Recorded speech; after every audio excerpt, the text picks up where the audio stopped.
Agora eu vou chamar a Mariana Lima, nossa convidada de hoje, palestrante. Seja muito bem-vinda, Mari. Mari é uma psicóloga, educadora parental, especialista em parentalidade positiva, em temáticas com relações a famílias, aos cuidados, a crianças. Eu incentivo vocês a seguirem a Mari no Instagram, o conteúdo dela é realmente muito relevante. Eu, como mãe, adoro, inclusive. O perfil é @educarconscienteoficial, tudo junto. E quero agradecer, Mário, pela sua participação conosco, porque eu acho que a sua fala vai trazer essa tangibilidade, né? Ou como que a gente pode combater essa realidade nas nossas casas, dentro das nossas famílias. Obrigada. Muito obrigada pelo convite, Águida. Eu fiquei muito feliz mesmo, porque tem tudo a ver, né, com o que eu estudo, com o que eu acredito, com o meu propósito. E quando a gente fala de criança para ser cuidada, a gente está falando de prevenção.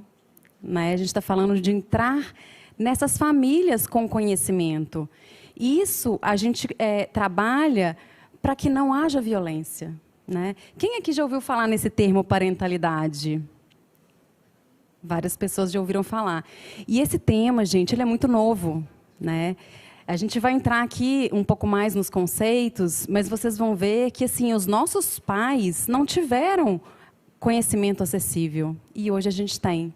Então, essa é a grande diferença. É essa chave que a gente precisa virar para que a gente consiga entrar nas famílias, para que a gente consiga estar nessa casa e cuidar dessa criança. A gente fazer o nosso papel.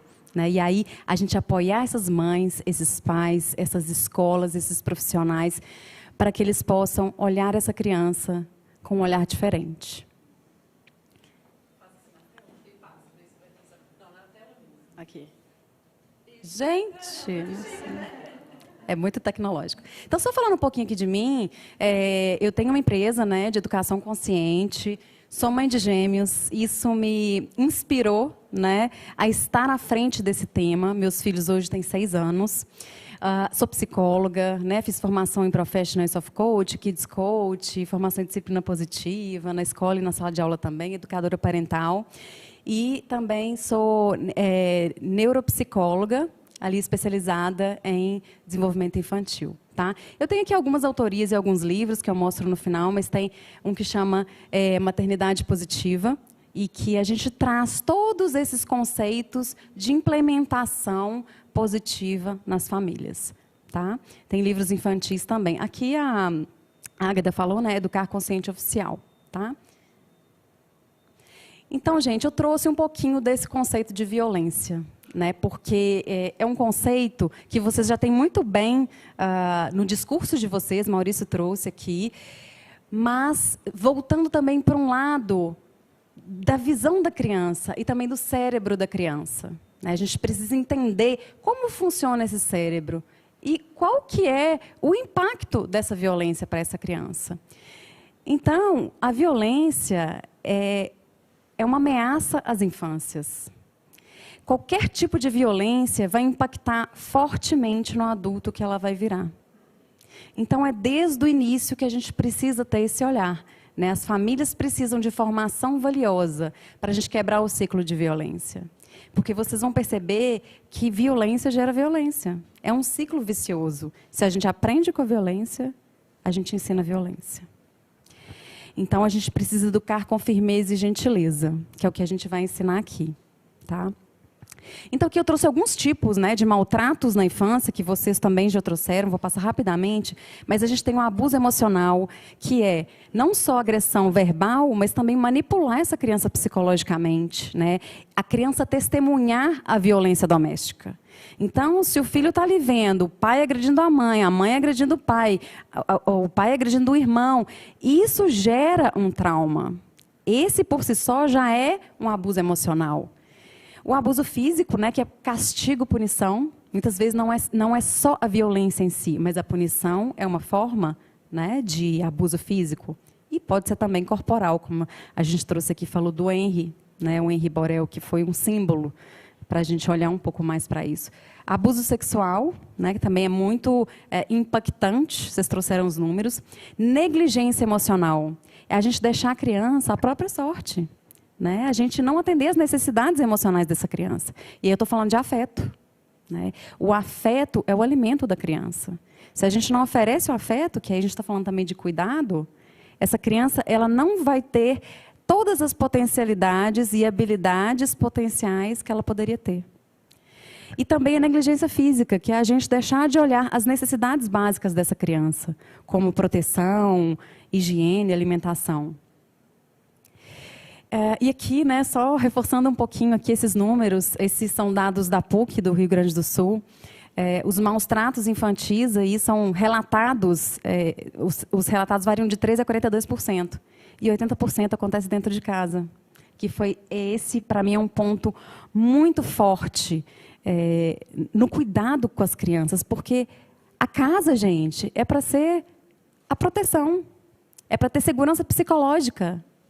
E se não está tendo em casa, essa criança vai ensinar fora de casa o que ela está aprendendo. E aí você, Maurício, trouxe na pandemia, né? E as crianças podem lembrar da pandemia de duas formas. Que é um momento em que eu vou viver com medo, porque vai acontecer muito mais violência física, abuso emocional, negligência, ou a criança pode lembrar que é um momento feliz com a família. Foi isso que eu tentei passar para os meus filhos, apesar da dificuldade que a gente sabe que foi vivenciar tudo isso, né? Mas as crianças, elas gravam, e de 0 a 6 anos, que é a primeira infância, é onde todos os nossos neurônios, os nossos desenvolvimentos estão ascendentes, né? Depois dessa fase, não é que a gente não vai aprender mais, a gente aprende. Mas para a gente apagar o que aconteceu aqui, para a gente ressignificar, é muito mais difícil. Porque as crenças já foram instaladas. Porque a personalidade foi formada. Né? Então, aqui alguns fatores de risco, né, que a gente sabe, pobreza, que as pessoas têm menos acesso à informação, problemas de saúde mental dessa família, baixa escolaridade, também baixo acesso à informação, abuso de álcool e drogas, ter sido maltratado na infância, que a pessoa muitas vezes não consegue quebrar o ciclo. Lembra, a primeira infância ali é a mais importante. Se eu vivi isso, o natural é eu replicar. E descontrole ou violência familiar.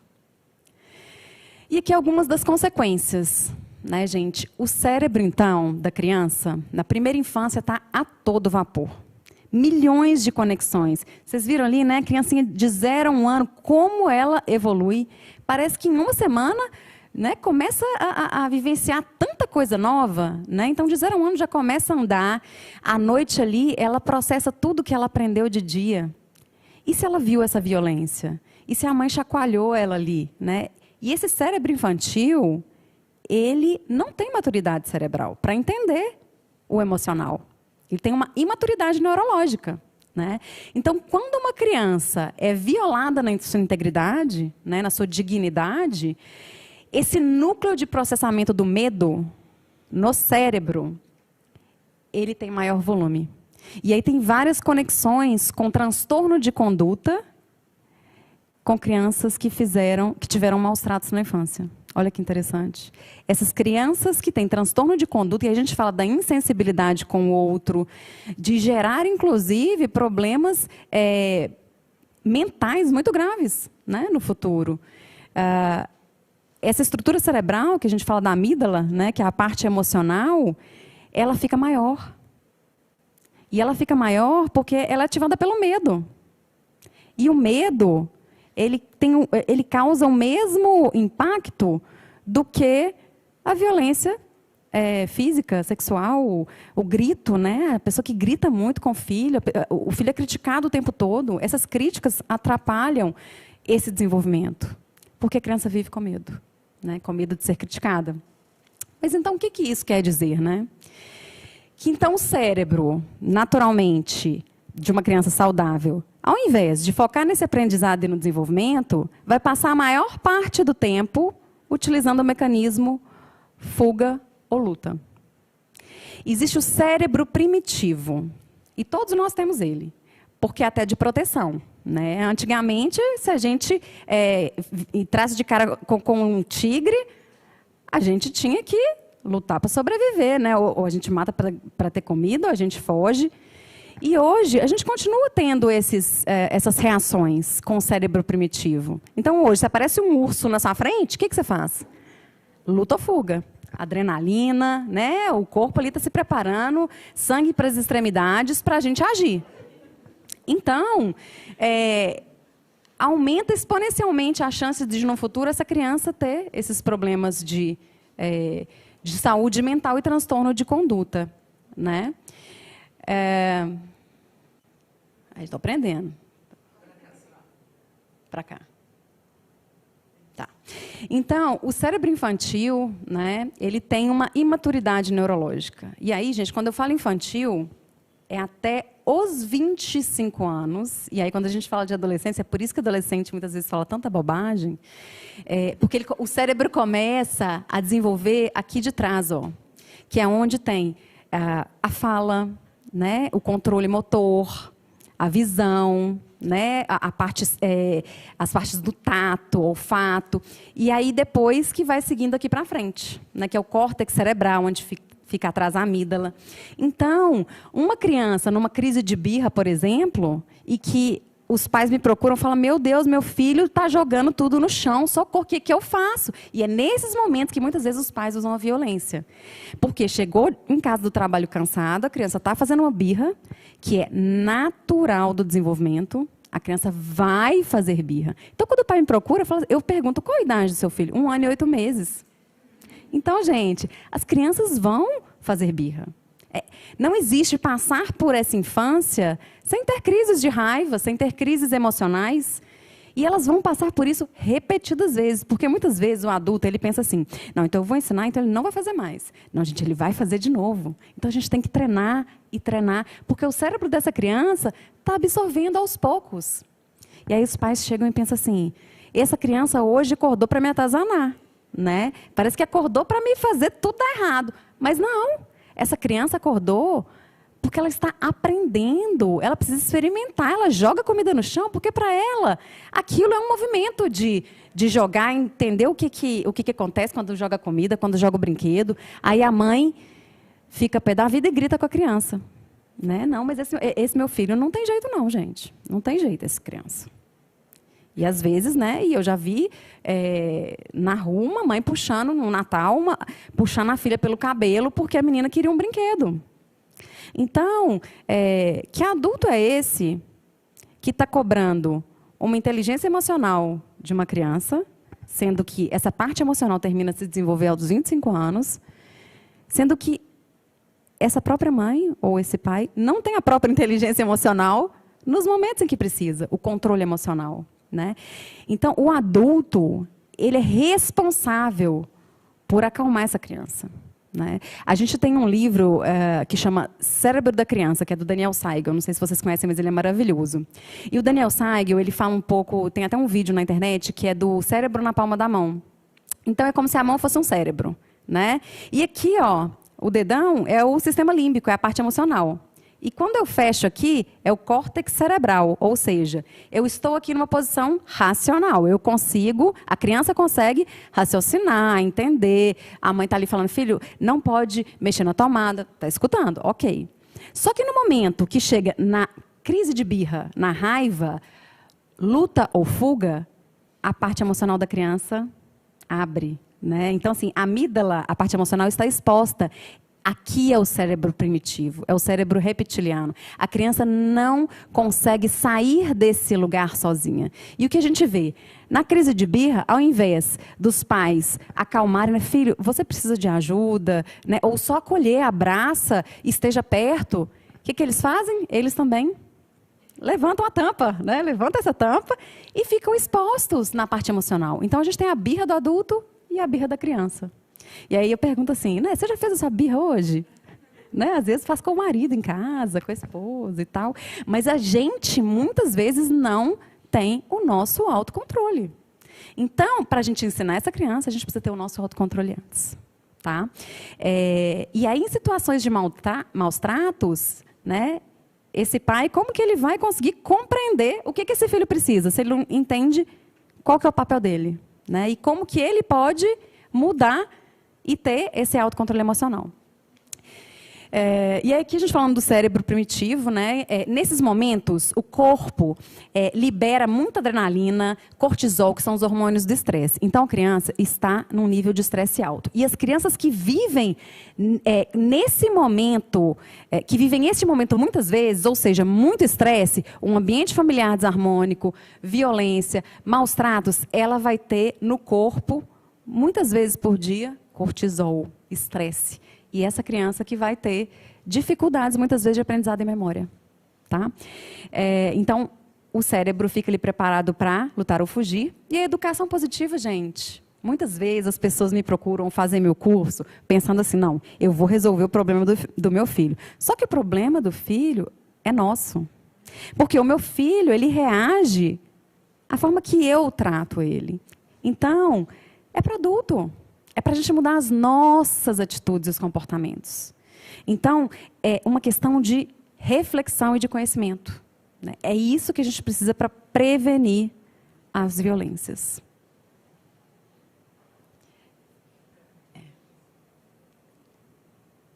Então, o ciclo de violência é a violência na infância, a falta de informação e a replicação dessa violência. Quantos de vocês já viu, né? Isso aparece muito no Instagram, um pai que bate num filho, aí esse filho cresceu, bate no outro, e aí está lá a criança batendo com um machado no bonequinho. Isso é o ciclo de violência. Violência gera violência, né? Então, é isso que a gente precisa quebrar. É aqui mesmo.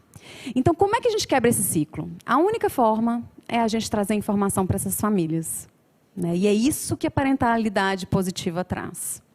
É a gente disseminar essa educação respeitosa. É a gente conscientizar essa família, né? Os cuidadores, a escola. Porque muitas vezes não é só o pai e a mãe, é quem cuida dessa criança de dia. Né? É uma avó, é um vizinho. Né? Conscientizar essa escola que muitas vezes não está preparada. A gente vê muitos casos, né? Escola que acorrenta a criança. E como é que fica? Né? Às vezes em casa está fazendo certo, mas na escola está dando um problema que vai gerar para o resto da vida um trauma. Acolher esses pais. Gente, é fácil ser pai e mãe? Eu acho super difícil. Eu tenho desafios diários. É mais de um leão por dia, porque gêmeos, eu acho que é assim, quando é um leão, quando é dois E para quem tem mais, é um zoológico. Tem gente que falava assim para mim, um filho é um pé no hospício. Eu falava, gente, então o meu é os dois, porque, né, gêmeos, socorro. Então, assim, quando nasce um filho, essa mãe, né, ela precisa de acolhimento também. Então, a gente tem que acolher esses pais também. A gente precisa entender o que eles estão vivendo. E o que eu vejo muitas vezes, me procuram pessoas de todos os níveis sociais, gente. Muita gente que não tem escolaridade, e muita gente que tem escolaridade e com dúvidas muito parecidas. Né? E replicando experiências vividas no passado. Então, a gente precisa dar informação de qualidade para essas famílias. E se elas estão pedindo, é muito nobre. Eu acho maravilhoso quando as pessoas me procuram. E assim, eu dei uma palestra em Aracaju, muitos pais, porque antes a gente via muitas mães. E a preocupação desses pais de mudar a forma de se introduzir mesmo nessa história dessa criança. Né? E aí a gente introduzir o conceito de parentalidade positiva. Aqui, gente, esse talvez seja um dos temas mais importantes, porque assim, a gente precisa primeiro olhar para as nossas dores infantis. Né? A gente tem que curar as nossas dores. O que eu vivi na minha infância? Eu aqui passei por maus tratos na minha infância? Por alguma violência? Eu preciso me curar disso. Eu preciso curar do autoritarismo que eu vivi, porque eu estou replicando com a minha família. Né? Eu passo errado, gente, toda hora. E aí, assim, o ciclo de educação cuidadosa, existiu a violência na infância. A pessoa viveu isso, e ao invés de replicar, ela vai ter essa informação de parentalidade positiva. Ela vai conhecer o conceito, ela vai começar a aplicar, porque tem método. Testado, e eu sou meio cabeça de cientista, eu só vou usar se eu ver que funciona, e eu vi que funciona. E eu vejo que funciona para famílias de baixa renda, para qualquer família, para a escola. Então, isso, gente, é uma mudança de mentalidade. E aí a gente tem a quebra desse ciclo vicioso. Eu não vou replicar com violência. Eu não vou ser autoritário, eu não vou ser permitivo nem negligente, né? E aí essa criança vai se desenvolver de forma saudável. Aqui a gente tem um vídeo, acho que eu tenho que ir ali, né? Um vídeo para vocês entenderem um pouquinho do que é essa tal de disciplina positiva. Você sabe o que é disciplina positiva? Ela é baseada na série de livros escritos pela doutora Jane Nelsen e diversos coautores. É um programa que se fundamenta no trabalho de Alfred Adler, psicólogo, e Rudolf Dreikurs, psiquiatra, dois profissionais do início do século XX que têm o objetivo de encorajar crianças e adolescentes a agirem com responsabilidade, respeito e resiliência em busca de solucionar problemas por toda a vida. Os pilares da disciplina positiva são firmeza e gentileza, respeito mútuo, sem recompensas ou punições, foco em solução, conexão, que é o senso de aceitação e importância, e efetividade a longo prazo. A firmeza e a gentileza trazem o conceito de que a criança é um ser humano, só que pequeno, e merece respeito. Muitas pessoas perguntam se a disciplina positiva é permissiva. Não é, pois ser firme quer dizer ter autoridade, é dizer não e sustentar o não. É importante ressaltar que autoridade é diferente de autoritarismo. Autoridade é influenciar pelo exemplo e admiração. Já autoritarismo é ensinar pelo medo. O próximo pilar é o respeito mútuo.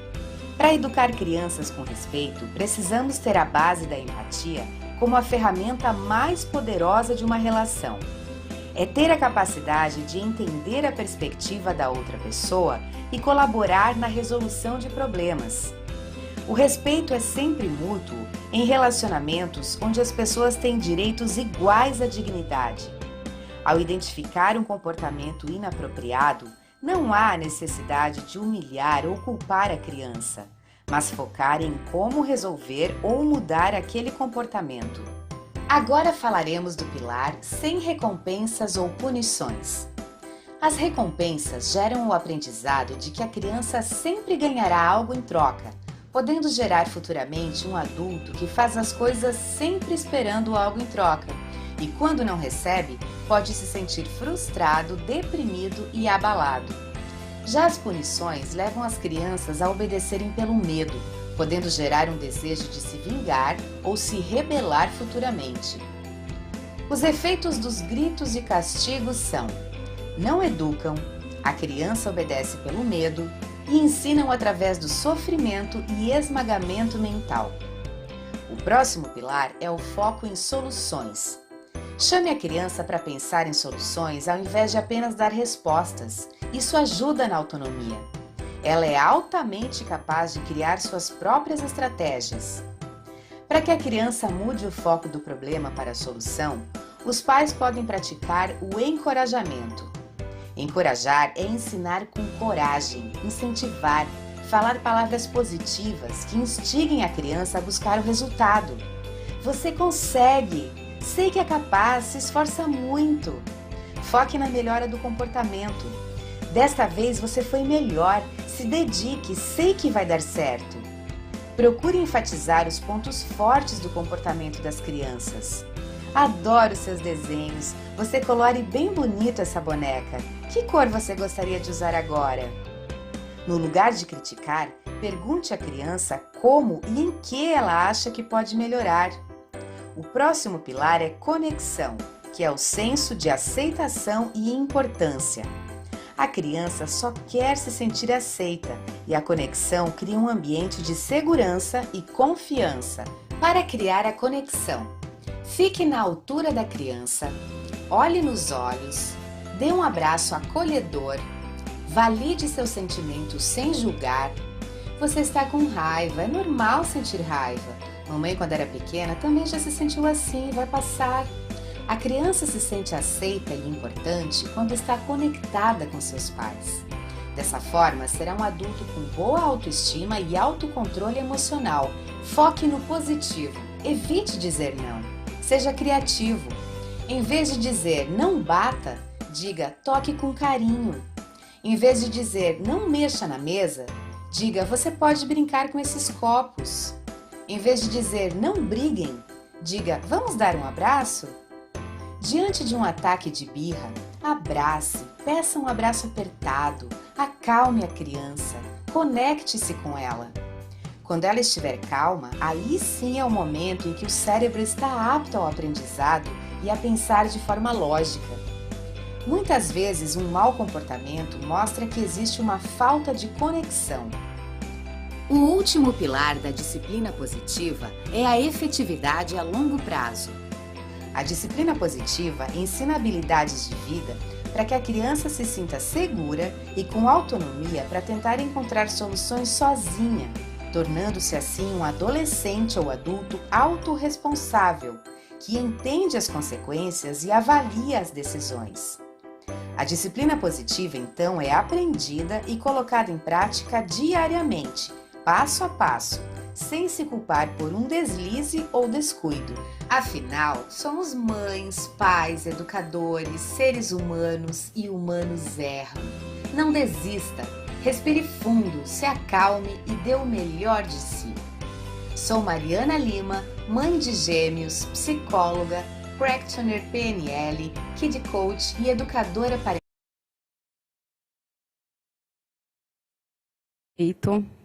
Algumas pessoas conhecem disciplina positiva, mas é para realmente introduzir um pouco mais e profundamente, porque a gente vai usar aqui agora um pouco desses conceitos, tá?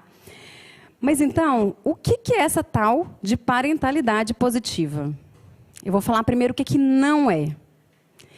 Não é educar com violência, não é ser autoritário ou permissivo, não é reagir às birras do seu filho ou às crises de raiva, não é ter descontrole emocional e também não é querer resultado imediato. É muito tecnológico para a minha pessoa, gente. Aqui, ó, pronto. Mas o que é, então? A gente falou ali de conexão, né? É você abaixar no tamanho da criança. E, gente, quando vocês eram crianças, vocês olhavam para o adulto assim, a gente se sente tão pequeno, né? E no vídeo fala isso. É um ser humano, só que pequeno. E muitas vezes, por ser pequeno, as pessoas desrespeitam, né? Um dos exercícios que eu faço quando eu dou workshop é formar duplas. O adulto fica em cima da mesa, em pé, quando dá o ajoelhado. E a criança abaixada, e aí o adulto dá o sermão. Porque é assim que a criança se sente. É a gente se sentir nesse lugar dessa criança. Então, para a gente manter o mesmo nível, a gente abaixa e olha nos olhos. Sem celular, tá, gente? É conexão. Firmeza e gentileza. Respeito mútuo, sem recompensas ou punições, que a gente comentou. O foco em solução. E aqui, gente, a gente está falando de efetividade a longo prazo.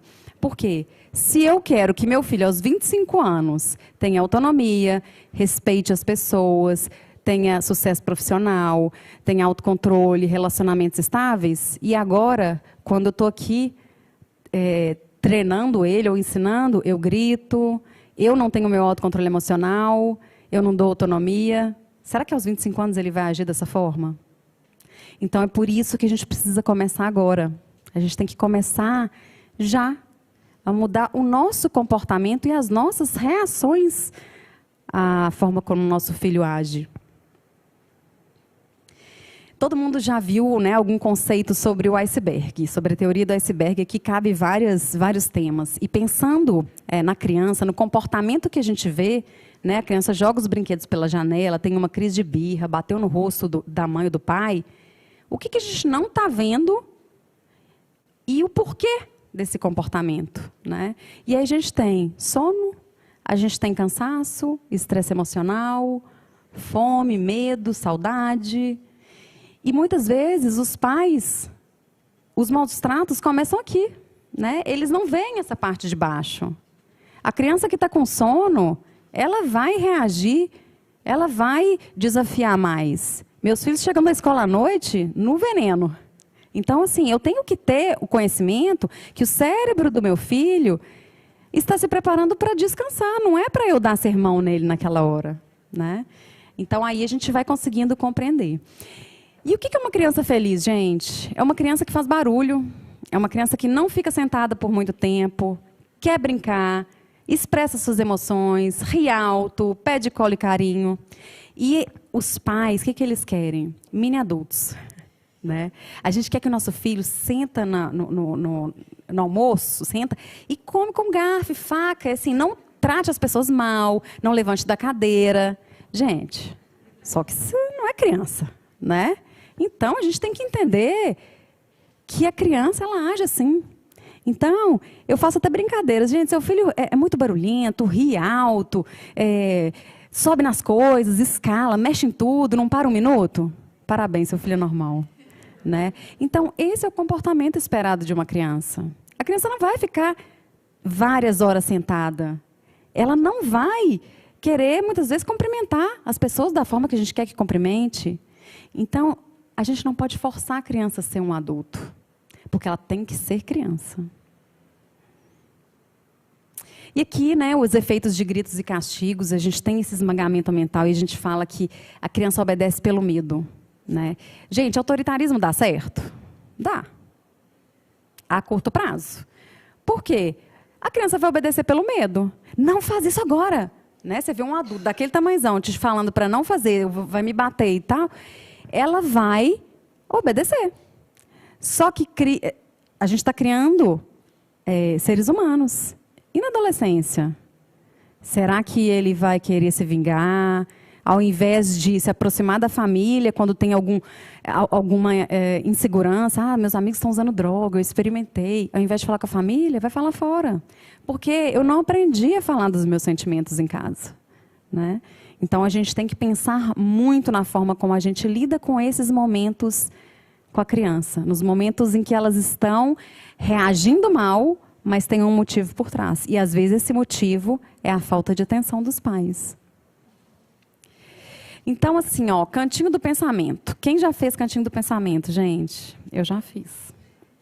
E foi uma das coisas que eu, sendo psicóloga, falei, gente, mas como que eu poderia ter feito isso, né? Porém, a gente aprendeu assim. E a gente escuta, não, deixa chorar que para, deixa chorar sozinho, ignora. Leva para o cantinho do pensamento. Você coloca o tanto de minutos que tem a idade da criança, 2 anos. Imagina. Gente... O cantinho do pensamento é o autoritarismo, é a punição, e a criança vai à força. E aí o pai está pensando assim, não, ele está lá, está aprendendo, não vai fazer mais. Só que a criança, o que ela está pensando? Ninguém me ama, ninguém me entende, eu faço tudo errado, eu vou brigar, eu não quero, né, vou me vingar. Então, gera o efeito contrário. Né? Naquela hora a criança cessa o comportamento, mas depois vem a rebeldia. Né? Então, a gente humilha a criança. Né? E, às vezes, a gente acha que está fazendo certo. Gente, essas famílias não conhecem esse conceito. Eu fiz isso com meus filhos, eu sou psicóloga. Então, a gente tem que conscientizar. Por isso que eu falo de educação consciente. A gente tem que conscientizar as pessoas como funciona o cérebro dessa criança. Né? E é diferente do cantinho da calma, que você pergunta à criança, me conta um lugar onde você se sente calmo. Qual lugar da casa você gosta? A criança, ela vai porque você foi com ela primeiro. Você ficou lá até ela se acalmar. Depois ela vai começar a ir sozinha. Mas, para isso, ela precisa entender qual o sentimento que ela tem. Eu estou com raiva. O que eu sinto com a raiva? Meu rosto está quente? Então, eu vou me acalmar, começar a respirar fundo. Né? Então, é diferente o cantinho da calma para o cantinho do pensamento. E aqui a gente traz a empatia, né, gente? Assim, a base da educação respeitosa e da parentalidade positiva é conexão e empatia. Sem conexão, a gente não acessa os nossos filhos. E a criança, sem conexão, ela vai agir para buscar essa conexão, só que ela age chamando atenção. Então, aquela criança que está jogando tudo para o alto, dando uma bagunça geral, tratando todo mundo mal, ela está precisando dessa conexão. Quanto mais eu ajo mal, mais eu estou precisando de atenção de qualidade. E a empatia é aquilo, né? Me colocar no lugar do outro. E no vídeo fala isso. Você tá chateado? Mamãe já se sentiu assim. Então, eu estou contando para essa criança que é normal ela ficar chateada, que eu também me sinto dessa forma. Então, a gente começa a ensinar que essa criança pode agir assim com um amiguinho. E aí ela vai aprender e se usar, inclusive, nas relações no futuro. E a gentileza, né, gente, quando a gente fala... 5 minutos. A gentileza não é permissividade. A gente pode, por exemplo, essa é uma das ferramentas, escolhas limitadas. Eu posso falar para o meu filho, o que você quer comer? Ah, eu quero batata frita e chips. Ou você pode falar, você quer morango ou maçã? Aí a criança vai falar, não, eu quero batata. Não, mas batata não é uma opção.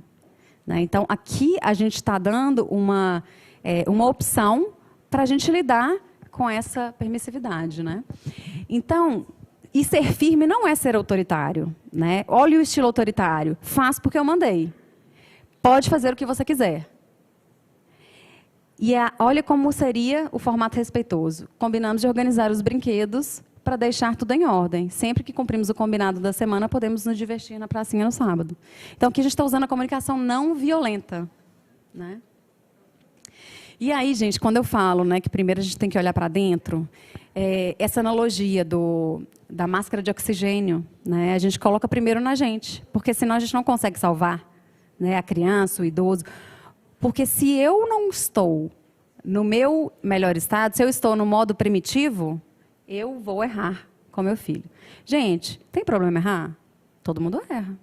Os erros são ótimas oportunidades de aprendizagem. Mas se eu percebi que eu sou uma autoritária em recuperação, sempre. Então, eu tenho que respirar fundo. Às vezes, eu tenho que deixar ali com a minha mãe para cuidar 5 minutinhos para eu respirar, voltar e dar o meu melhor. E se eu errei, eu volto e falo assim, filho, desculpa. Mamãe não deveria ter gritado. E aí, quando eu grito, eles falam, mamãe, você gritou, está errado. Né? Porque eles começam a utilizar isso para a vida. Essa é a grande diferença. Né? E quando eu sou uma mãe feliz, um pai feliz, eu tenho um filho feliz. Isso é muito importante, porque se eu sou uma mãe que fico deprimida, que não falo o que eu sinto, que não reconheço meus sentimentos, meu filho, ele sempre vai ter uma associação com o meu modo. Então, se eu chego brava, ele vai ficar mais agitado. E aí, gente, as crianças, os bebês, quando a gente coloca eles no colo, o coração deles vai se arritmar com o seu. Então, se eu estou ansiosa, meu coração está batendo rápido, ele vai bater também. E isso começa a criar um padrão. Né? Então, como é importante pensarmos em nós mesmos para educar. Né? Crianças são esponjas. E aí o mundo mudou. Né? Então, eu escuto muito isso, né, gente? Eu apanhei hoje, estou bem. Né? Que frescura educar filho dessa forma, é tudo mimimi. Gente, só que antigamente funcionava. Autoritarismo, bater na mesa, né? Chefe batia na mesa, ok, todo mundo, né, engolia. Hoje não. Hoje a gente quer pessoas que questionam. Nós queremos que nossos filhos, eles tenham um raciocínio e eles possam falar o que sentem. Antes as mulheres não trabalhavam, o papel era outro. Hoje não. Hoje a gente tem que pensar. Teve uma coisa aí de baleia azul, acho que foi uma história horrível, né, de suicídio. E uma paciente minha tinha uma filha de 5 anos. Falou assim, não, eu não vou falar com ela não, porque ela é muito nova. Aí um dia ela perguntou para mim, filha, você já ouviu essa história? Eu falei assim, já, mamãe, na van da escola. Então, assim, não adianta a gente tirar o nosso filho e colocar numa bolha. Né? A gente tem que escutar, a gente tem que respeitar, a gente tem que compreender. Né? Ao invés de ser submisso e ficar só com obediência e autoritarismo. Então, assim, reforço positivo. Isso é muito importante, gente. Ao invés de criticar, se meu filho está assim, sempre agindo muito mal, ali está tratando as outras pessoas mal, está pegando muito brinquedo, está batendo, ao invés de falar assim, filho, você só bate, você é agressivo, eu estou rotulando, eu posso fazer diferente. Eu posso conversar com ele, filho, olha, a gente faz carinho com a mão ao invés de bater. E aí, a primeira vez que você perceber que ele mudou o comportamento, você vai fazer um reforço positivo. Olha, eu percebi que você foi bem carinhoso com seus colegas. Muito bom isso. Se dedica. Vocês vão perceber que eles vão repetir esse comportamento. Tá? Então, por isso a importância do reforço positivo. Eu vou passar aqui bem rapidamente, porque eu acho que esse tema é muito importante. A gente está falando de estilos parentais. Estilos parentais, gente, nós temos 4 estilos. O permissivo, participativo, autoritário e negligente. E eu vou mostrar eles para vocês aqui. O autoritário está na zona quente. Né? Ele é mais colérico, tem uma comunicação mais agressiva, é impositivo, mais intolerante. Na zona fria, nós temos os permissivos e os negligentes, né? Então, assim, o negligente é mais desinteressado, é um deserto emocional, uma frieza, assim, uma distância. O permissivo não tem regras, né? Deixa estar, às vezes também é distante, é muito emocional. E o que a gente busca? Um estilo participativo, que é a zona de equilíbrio. E é aqui que a gente tem que trabalhar essas famílias. A pessoa vai estar 100% aqui? Nunca. Eu não estou, ninguém é perfeito. Mas se a gente percebe que a gente está muito aqui ou está muito lá, a gente vai chegando... Opa! A gente vai chegando... Ixi, a gente vai chegando um pouquinho mais perto aqui da zona de equilíbrio. Então, esse é o objetivo, né? A gente ser participativo. Tá? E aqui só trazendo uma analogia. Um rio, ele tem 2 margens. A gente sempre vai estar no curso do rio, nunca é reto. Eu posso estar batendo ali no autoritarismo, que eu falo, né? Eu sou uma autoritária em recuperação, então eu tento trazer um pouquinho para cá. O objetivo é esse, é ficar no curso do rio sem bater nas margens. Tá? E isso é ser firme e gentil. Então, gente, é simples, assim, é escutar, sentir, estar presente, criar conexão, criticar menos, encorajar mais. Né? Vou parar por aqui, senão a gente... Não termina nunca, mas, gente, obrigada. Agradeço do fundo do coração.